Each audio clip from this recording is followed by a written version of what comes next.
I designed every inch of that wedding menu, signs, the monogram, everything. And when I showed up, they said I wasn't on the guest list. They called me a stranger. So I walked away. And what happened next? It changed everything. This isn't just a story about betrayal, it's about the moment you stop begging to belong and start choosing yourself. I used to believe that families were complicated, but at the end of the day, they were still home. Until the day mine told me with unnerving clarity that I wasn't welcome in theirs. My name is Claire Bennett. I'm 29, a freelance graphic designer living in a small plant-filled apartment in Cambridge, Massachusetts. I specialize in wedding stationery menus, invitations, seating charts, welcome signs, the things you don't notice unless they're done wrong. I love the precision, the emotional weight hidden inside paper.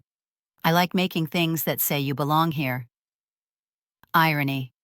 I know, I wasn't the favorite daughter. That was Savannah. She was born with effortless magnetism, golden hair, ocean eyes, and a voice that always knew how to stay just within the line of charming. People say she lit up a room, but what they don't say is that when someone lights up a room, everyone else ends up in the shadows. Our mother Elaine adored her. Not in the passive parental way people toss around my baby girl, but in the devoted, all-consuming way, usually reserved for royal blood or fragile egos. Mom's energy was loud.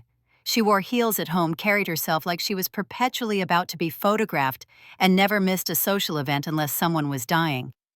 She used to joke that Savannah was her second chance at popularity. I always wondered if that made me the failure she tried to forget. Dad Daniel was the only one who saw me clearly. He noticed my silence and didn't try to fix it. When I brought home drawings or school awards, he taped them to the fridge with an almost ceremonial pride. He was gentle, with calloused hands and a quiet sense of humor. But he died when I was 15, sudden cardiac arrest while fixing a broken light switch. After that, the house went quieter, colder. All the softness left with him. Savannah blossomed. I shrank. By the time we hit our 20s, Savannah was on magazine covers, bride-to-be articles, fashion spreads, the kind of aspirational lifestyle content my mother devoured. I was building a freelance business, designing for clients I found on wedding forums and referrals. I lived simply, worked late, and called my mother every Sunday out of habit, more than affection. When Savannah got engaged to Ethan Monroe, a tech consultant from a wealthy Connecticut family, Elaine practically lost her mind with excitement. She dove into wedding planning like it was her personal redemption arc. Every detail had to be curated, elevated, worthy of the Monroe name. I offered to help. I said I'd design the full wedding suite as my gift, save the dates, invitations, signage, menus, custom seating charts. It would have cost them over $4,000 if they'd hired someone else. Mom didn't even say thank you. She simply responded, "Well, you might as well make yourself useful." Savannah didn't object. She just handed me her Pinterest board and said, "Do your best, but keep it elegant. Nothing weird." So I did. I designed, revised, color-matched, and adjusted margins at 2 a.m. for weeks. I poured myself into it because I wanted to be part of it, because I thought, maybe this time I'd belong. When the invitations were mailed out, I kept checking the mailbox. Nothing came. I assumed it was a clerical error. Then I assumed it was being hand-delivered. Finally, I asked Mom casually over the phone. "Oh, Claire," she said, "your family, you don't need a formal invite. That's for guests." I nodded like I understood, but something inside me curled and burned. Guests get a place at the table. Guests are considered. Guests are wanted. I tried to shake it off. I focused on my role, not my feelings. I told myself I was overthinking, that surely they'd just forgot the envelope, but my seat was saved. But deep down, I'd felt this before. That faint hollow ache of being kept near enough to be useful but never close enough to be embraced. It was a crisp October morning when I arrived at the Newport Harbor Hotel, arms full of final details, the seating chart I'd printed on heavy ivory stock, a box of personalized menus, still warm from the printer, and favor tags tied in the exact shade of eucalyptus green Savannah had insisted on. The valet offered to help, but I declined. I wanted to carry it all myself. Maybe some irrational part of me believed that if I showed up, like I mattered. Someone would treat me that way. Inside the lobby, I caught glimpses of satin gowns and champagne glasses. Staff bustled around floral centerpieces as large as toddlers. A string quartet was rehearsing near the ceremony garden, the notes of Vivaldi's Spring, echoing in the marble space like laughter underwater. I stepped up to the check-in table near the ballroom entrance, where two women in matching navy blazers were sorting place cards by last name. "Hi," I said, clearing my throat. "I'm Claire Bennett. I'm the bride's sister." The older one smiled politely. "Let me just find your envelope." She flipped through the rows once, then again. Her smile faltered. "What was the last name again?" she asked. "Bennett. Or it might be under Monroe." "I'm not sure how they registered me." The younger woman pulled out a laptop. Her nails clicked softly across the keyboard. "Could you spell it again?" I did. Another pause. "I'm sorry," she said, brows furrowing. "I don't see you on the guest list." I laughed, but it came out brittle. "That can't be right. I'm her sister. I helped design almost everything." She gave me a look I couldn't quite read. Apology mixed with uncertainty. "Maybe you're listed under staff or vendors." I froze. I looked down at the menu cards in my hands, the ribbons beginning to crease. "No," I said softly. "I'm not a vendor." She shifted uncomfortably. "Would you like me to call the wedding coordinator?" "Yes. Or maybe my mother." "Elaine Bennett. She's probably inside." The older woman nodded and made the call. I stood there waiting, pretending not to hear the conversation taking place just a few feet away. "She says she's the bride's sister." "Yes. No, she doesn't have a vendor badge. She brought supplies." "Okay, I'll tell her." She hung up. "I'm sorry." Mrs. Bennett asked that no one without a formal invitation be admitted at this time. She said you should know that. It was the kind of sentence that doesn't hurt all at once. It seeps in slowly, like cold water through clothes. "She's coming out," the younger woman added quickly. "To speak with you." I nodded. My throat burned. A few minutes later, I saw her, my mother, Elaine Bennett, walking toward me like she was striding onto a stage. Her posture was perfect, her makeup flawless, the kind of elegance that could cut glass. "Claire," she said, not unkindly but distant. "What are you doing here?" I held up the seating chart as if it were a passport. "I brought the print materials." I thought I was supposed to drop them off and then stay. She tilted her head the way people do when they're feigning patience. "Claire, today is not the day for confusion or drama. This is Savannah's moment." "I'm not making a scene," I said quietly. I didn't get a seat, or a table number, or an invitation." "Because you weren't invited," she replied, as if she were explaining simple math. My mouth went dry. "But I'm your daughter." A pause. "Today you're not part of the guest list," she said. "We needed things to be seamless. Strangers aren't allowed." Strangers.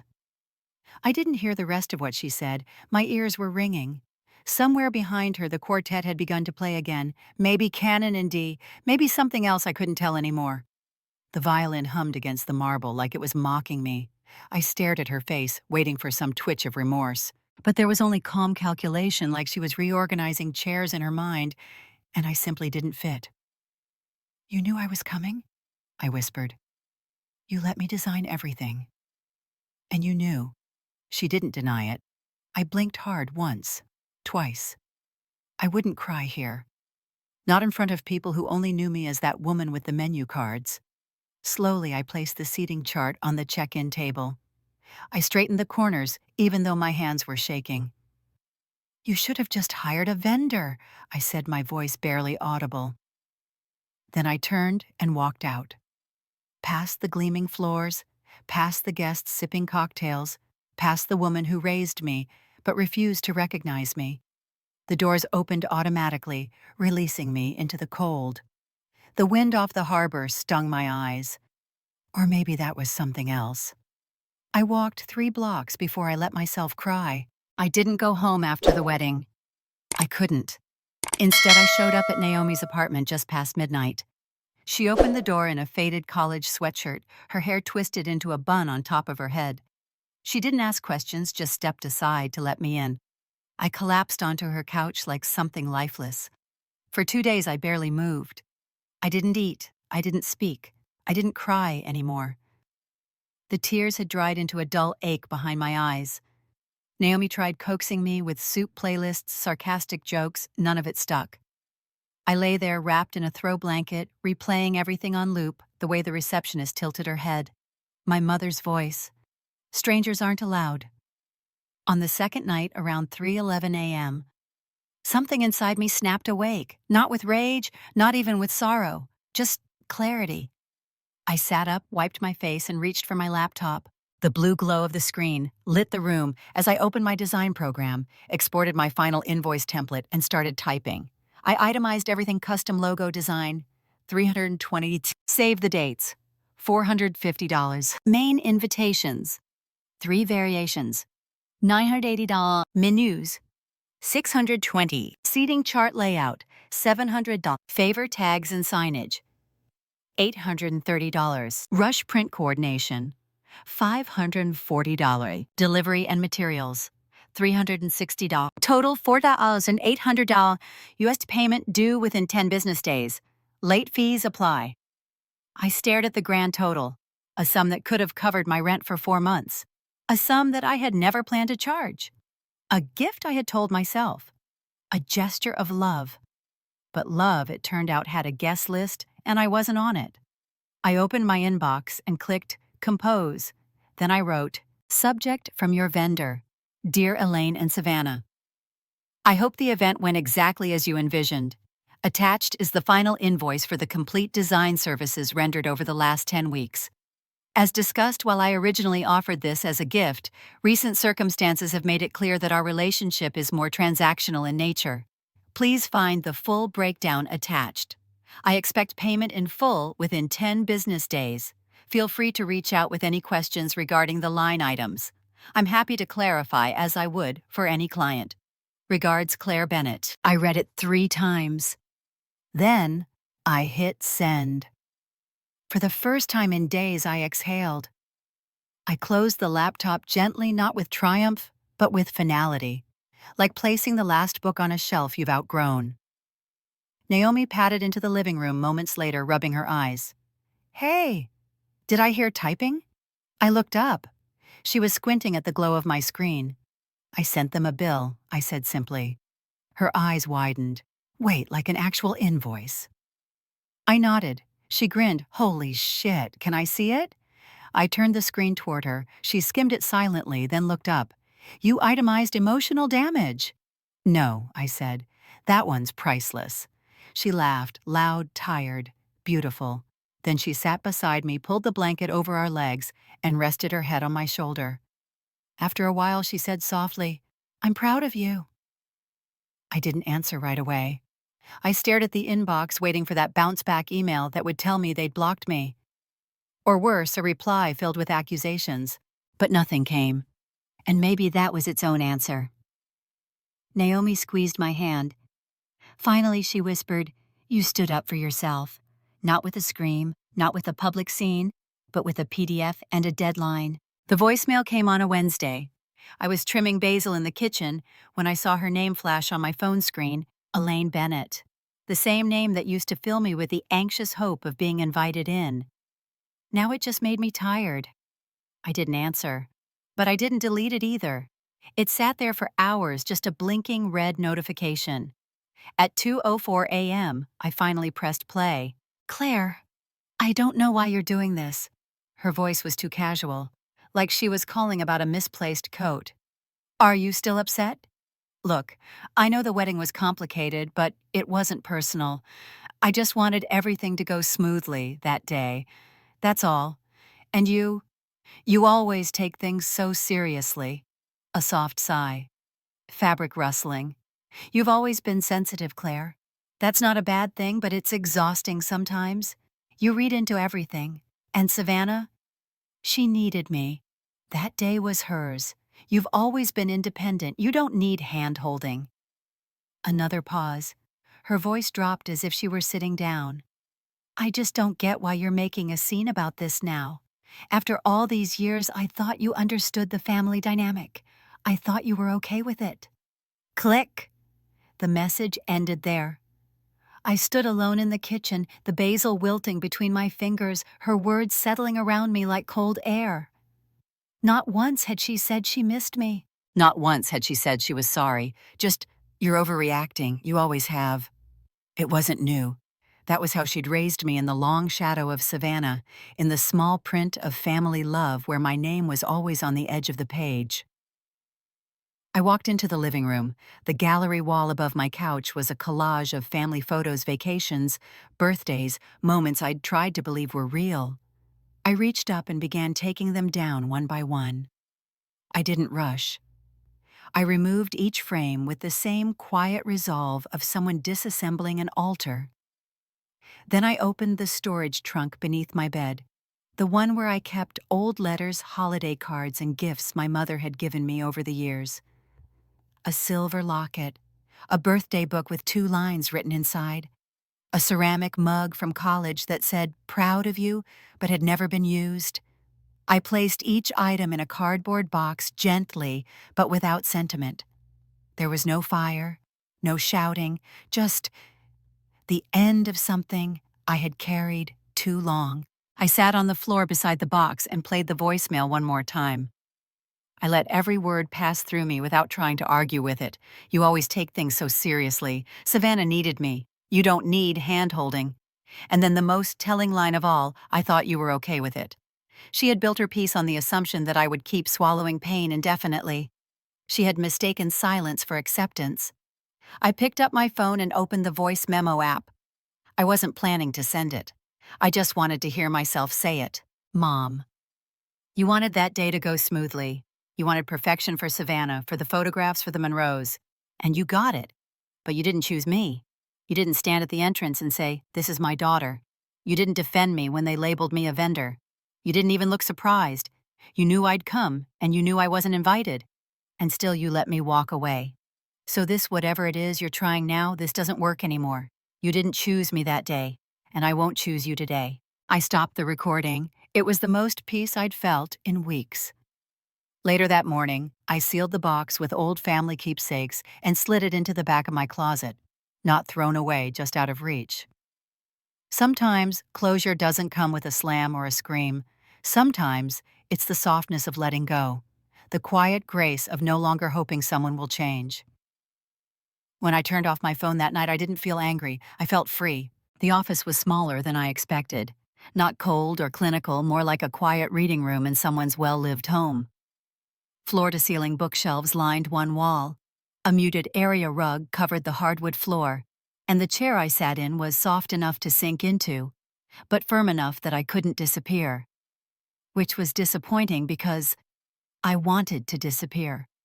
Dr. Keller sat across from me. Notebook open, pen, uncapped face kind. She didn't ask me to start. She waited. I stared at the corner of the rug where the threads were slightly frayed. The silence in the room wasn't uncomfortable, just spacious, like she had made room for me to bring my pain without rushing it. Finally, I spoke. Just one sentence. I don't think my mother ever loved me. And then I cried. Not the neat, single tear kind of crying, not the soft sniffles you see in movies. It was messy, raw, years of silenced ache clawing its way up from the center of my chest. I cried for the little girl who colored outside the lines and was told to give the crayons back to her sister.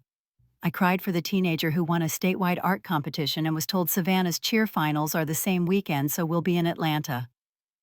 I cried for the woman who poured her soul into wedding menus only to be turned away like a stranger with no RSVP. Dr. Keller didn't interrupt. She handed me a box of tissues and nodded gently. That first session ended with very few words. Mostly mine. Mostly pain. But I went back the next week. And the week after that. Session by session, I unraveled memories like tangled threads. I remember this one Thanksgiving I told her I was probably 12. Savannah had forgotten to bring anything for the potluck, so Mom told me to give her the pie I had baked. She said, You're the easy one, Claire, you understand. Dr. Keller tilted her head. How did that feel? I felt invisible, I said, but I also felt like maybe that's the only way I'd ever be accepted, by not needing anything. She scribbled something down. Invisible is a powerful word. I nodded. Other stories poured out in fragments. How I used to hide in the linen closet during family fights. How Mom always introduced me as the quiet one, while beaming at Savannah's every accomplishment. How I tried to overachieve to earn love, only to be called dramatic when I finally broke down. She weaponized my silence, I said once. She used it as proof I didn't need anything. Dr. Keller leaned forward. You were taught that being easy to manage was the only way to be worthy of love. I bit my lip. Is it selfish to want to be seen? Not selfish, she said. Human. She paused for a moment, choosing her words carefully. You are not wrong for wanting love from the person who gave you life. But you are mistaken if you believe you must wait your whole life to finally deserve it. Her voice was calm but unwavering, like a lighthouse in fog. You were born deserving. And when people, especially family, fail to love you the way you need, that doesn't mean you are the problem. It just means they're not capable of giving what you hoped they could. I inhaled sharply. It hit like truth often does, gently at first, then with the weight of years behind it. Then, what do I do with that ache, I asked. Because it never really goes away. Dr. Keller folded her hands in her lap. You make room for it. You stop trying to kill it or fix it. You stop trying to prove anything to people who already decided what role you play. And you build something new somewhere else. Like a found family, maybe. Or maybe just a found self. After one particularly difficult session, she handed me a small card from her desk drawer. On it in simple black ink was a quote, You don't have to set yourself on fire to keep others warm. Chiaston. I stared at it for a long time. It described me too well. For years I had been the quiet one, the accommodating one, the daughter who didn't ask for much, the sister who didn't cry when left behind, the woman who showed up with wedding menus and left with nothing. But I was learning now through hours on that couch, through every brave word spoken into that quiet room, that not asking was not the same as not needing, and being easy to love wasn't the same as being loved. By the 10th session, I told her something I hadn't said to anyone. I think I'm starting to feel sorry for her, I said. My mom, Dr. Keller raised her brows. Why? Because she's missing so much of me, I said quietly. And she doesn't even know what she's losing. She didn't respond right away. Then she smiled, small and proud. That's not weakness, Claire. That's healing. It took Claire 4 weeks to open the wedding box again. It had been sitting untouched in the corner of her studio, beneath a shelf of swatch books and unopened paper samples. For a while she couldn't bear to look at it, but one rainy afternoon in November, with her fingers stained from tea and ink, she pulled the box forward and lifted the lid. Inside were the proofs, the save-the-date printed on pearl cardstock, the invitations with gold foil trim, the matching RSVP cards. The monogram she had designed S&E in a serif font, wrapped in hand-drawn olive branches, still looked painfully beautiful. She ran her fingers over the embossed texture and felt nothing at first. Then a dull ache in her ribs. Not from the design, from the memory of who it was for. Claire took a photo of the invitation. Just the card centered against a white table. Simple, quiet, no faces, no accusations. Then she opened Instagram and wrote the caption. I designed every detail of that wedding, every menu, every favor tag, every hand-lettered welcome sign.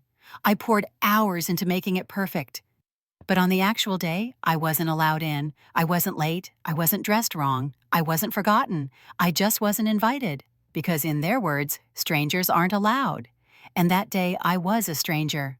I share this not for pity, but for anyone who's ever been the quiet one, the accommodating one, the one who gave everything and was still left outside the door. You're not alone, and you're not invisible, even when they try to make you feel that way. She didn't add hashtags, didn't tag anyone, just posted it and closed the app. It wasn't anger that made her post it. It was truth. And the quiet belief that maybe, just maybe, someone out there would understand. She went to bed without checking her phone. When she woke up, the post had over 42,000 likes. By noon, her inbox was full. Messages poured in from strangers across the world, women who had been left off bridal party lists, men disowned for marrying the wrong person, adult children ignored in family group chats, people who were never the favorite, always the helper, always the afterthought.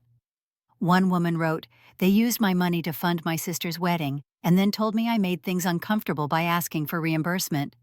I thought I was crazy until I read your post." Another said, "When my father remarried, he told me he didn't want to complicate the seating chart. So I stayed home. Thank you for putting into words what I couldn't." The comment section turned into something more than a venting space. It became a mirror, a quiet revolution of the discarded reclaiming their names. Claire read every message. She replied to dozens, not with advice, not with false cheer. Just, "I see you, I believe you. You deserved better."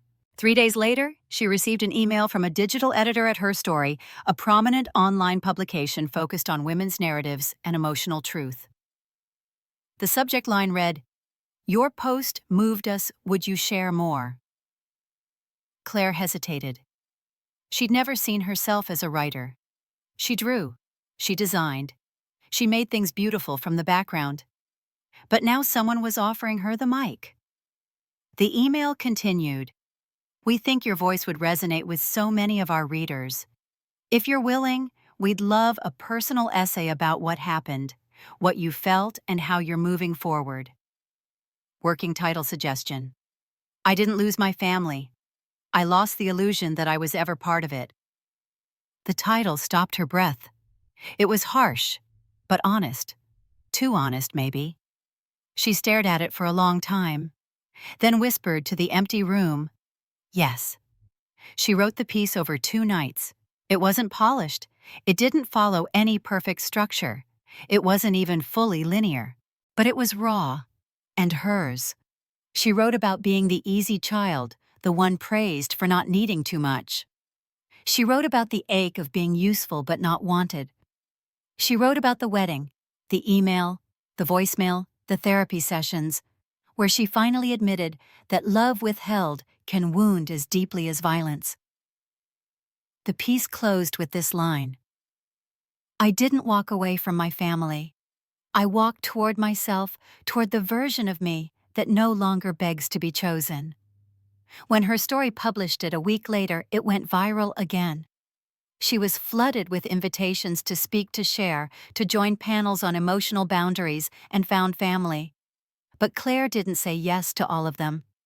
She didn't want to become a brand. She just wanted to speak when it mattered, and for the first time, people were listening. That night, she reposted the original wedding card photo with a new caption, "I was the stranger that day. But I am no longer a stranger to myself." The inquiry came through her website on a rainy Tuesday afternoon. Subject: design help for a different kind of wedding. From Janelle Townsend. The message was brief but striking. "I want my wedding to be mine, not my mother's, not Pinterest's, not some magazine's version of perfect, just me. Simple, real, a little weird. I don't know if that's your thing, but I saw your post, and I think maybe you'd get it." Claire sat with the email for a moment before responding. Something in the tone, equal parts courage and exhaustion, felt familiar. She replied, "Let's meet. I'd love to hear what yours looks like." They met at a small cafe on the edge of Somerville. Janelle arrived in jeans and a linen coat, her curls tied in a loose knot, her face makeup-free, except for one bold swipe of cranberry lipstick. She didn't order coffee, just herbal tea and a slice of lemon cake. "I'm not a big ceremony person," she said, "but my partner's amazing, and I want to mark this chapter with something that feels like home." Claire smiled. "And your family?" Janelle winced. "My mom wants a ballroom. I want a backyard. She wants ivory and blush. I want burnt orange and dark green and probably some Taylor Swift lyrics somewhere on the menu." Claire laughed softly. Honestly, that sounds kind of perfect. Do you think we can make it work? Janelle asked, tilting her head. Something small, but full of intention. Something unapologetically me. Claire didn't hesitate. Yes, absolutely. Over the next 2 months, they built it together. They picked fonts that felt handwritten and honest. They used seed paper for place cards. Guests could plant them afterward and grow wildflowers. Janelle's vows were printed as little scrolls tied with silk ribbon, one for each guest to keep. No corset gowns, no plated dinners, no first dances under crystal chandeliers. Instead, a garden ceremony. Lanterns. Poems read by friends. A soft instrumental cover of You Are in Love playing as Janelle walked barefoot down the stone path in a forest green wrap dress. Claire didn't just design the details, she protected them. When Janelle's mother tried to upgrade the table layout to something more traditional, Claire stepped in kindly but firmly. This is the bride's vision, and it's beautiful just the way it is. Janelle had cried when she saw the finished signage, the vow scrolls, the watercolor welcome sign, painted with ferns and constellations. "This is the wedding I didn't know I was allowed to want," she whispered. The night of the wedding was cool and quiet like the beginning of autumn. The kind of evening where you can see your breath and feel everything. Claire stayed in the background as she always did, checking alignment, fixing a name card that had fluttered to the ground, smoothing a wrinkled corner of the vow table. When the ceremony ended and the lights grew soft, Janelle found her near the floral archway. Without saying a word, she wrapped Claire in a tight hug. "You helped me choose myself," she said, voice thick with emotion. "I think you understand how hard that can be." Claire's throat tightened. She nodded. "I do." Driving home that night, Claire didn't cry. She didn't ache. She just breathed. For the first time in months, she didn't feel like the girl left outside the wedding. She felt like the woman who helped build one, not for a family that didn't want her, but for someone who chose herself, and in doing so, helped Claire find the courage to keep choosing too. Claire waited until midnight to write it. The apartment was silent. Outside, the city shimmered in hushed streetlights casting amber halos, windows glowing in quiet apartments where other people lived other lives. She lit a candle on the balcony and pulled a blank sheet of paper from her drawer. The pen felt heavier than it should have. This time, she wasn't writing to be understood, she was writing to let go. She began. "Dear Mom, I'm not sending this letter. Maybe that's the point. There's nothing left to prove and nothing I need you to say anymore. But there are things I want to release from me, not for you. I used to think that crying made me weak, but the truth is, I've cried for years, quietly, consistently. Not because I didn't get what I wanted, not because I lacked gifts or praise or holidays together. I cried because I never felt seen. You never noticed that.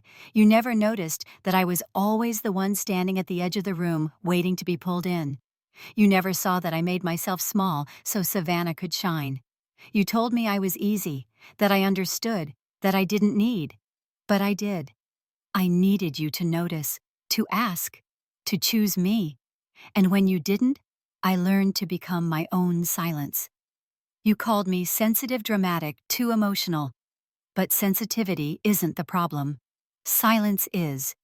You didn't hear me because I was too quiet. And I was too quiet because I thought love meant not taking up space. That love meant being useful, agreeable, invisible if necessary.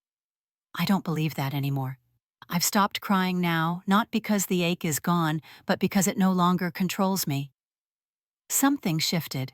I learned that real love doesn't need to be earned, or begged for, or bartered. I learned that family isn't made of obligation, or matching names, or blood. Family is the place where you don't have to disappear in order to belong. And that is not what you gave me. I used to think that maybe if I was just quieter, easier, more helpful, you'd love me the way you love her. But I'm not her. And I don't want to be. I'm Claire. I'm the girl who designed your wedding, who brought flowers to your hospital bed, who waited for a seat at your table for almost 3 decades. And now I'm the woman who walked away. Not out of spite, out of mercy for myself.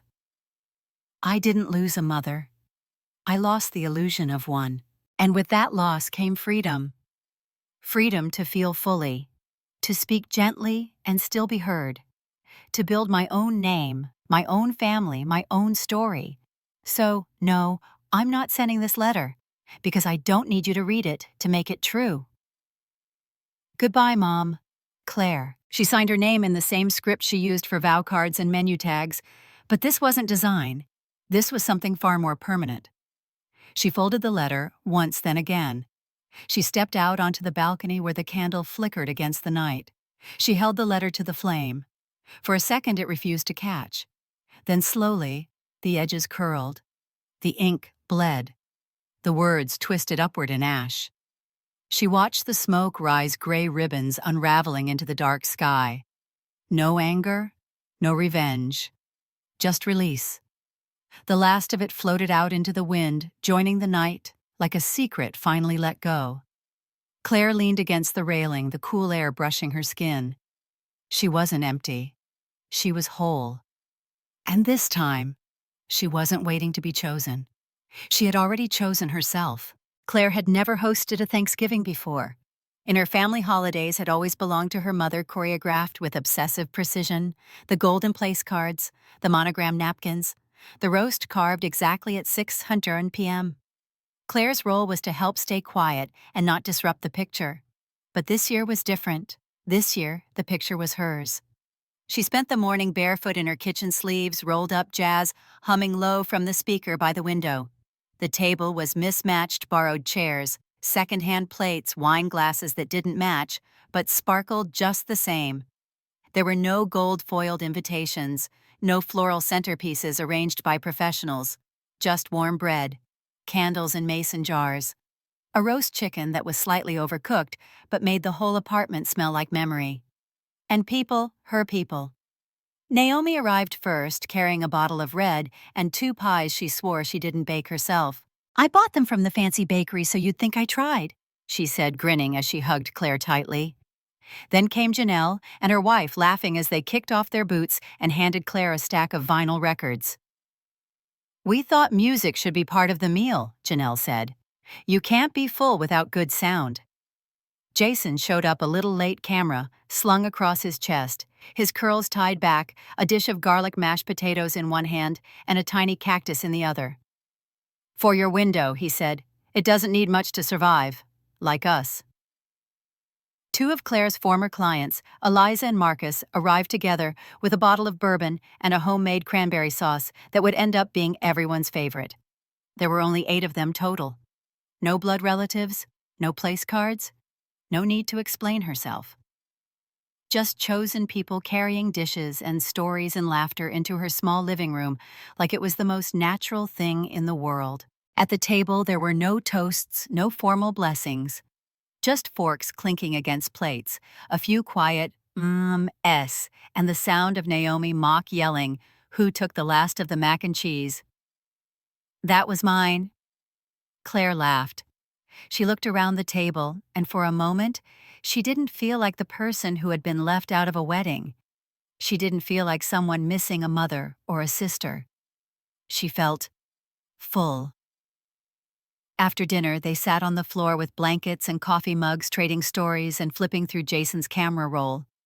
Janelle curled up beside the windowsill and whispered something that made her wife laugh so hard she knocked over a throw pillow. Someone turned on an old Sam Cooke record.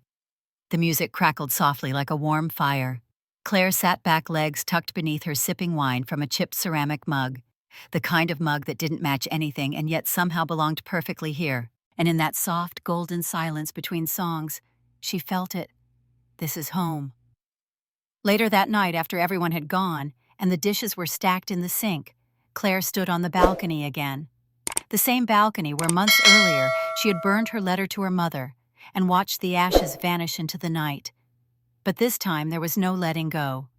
There was just being present. She looked out at the quiet street below and wrapped her cardigan tighter around her. Inside, the lights glowed soft. The leftovers were packed away. The scent of cinnamon and rosemary lingered in the air like a benediction. And then just one last thought, a memory of her mother's voice, cold and casual. Strangers aren't allowed. Claire exhaled slowly. She whispered into the night, "You called me a stranger, but I found people who call me home. And for the first time in my life, I believe them."